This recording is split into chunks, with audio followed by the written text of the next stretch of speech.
একটি জাতীয় নির্বাচন, আরেকটি গণভোট। আমরা এদেশের কোটি কোটি ভোটারের সামনে কেন হায়ের পক্ষে ভোট দিতে হবে আমরা তুলে ধরেছি। আমরা তুলে ধরেছি বাংলাদেশে যাতে আর কোন ফ্যাসিবাদী স্বৈরাচারী সরকারের উত্থান না হয়, তার জন্য বাংলাদেশের সংবিধান সংস্কার করতে হবে।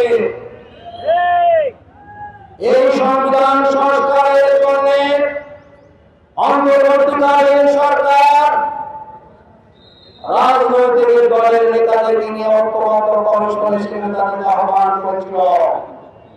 ঐক্যমত্য কমিশনের সহসভাপতি ছিলেন, সংবিধান সংস্কারের সভাপতি ছিলেন প্রফেসর ইলিয়াস।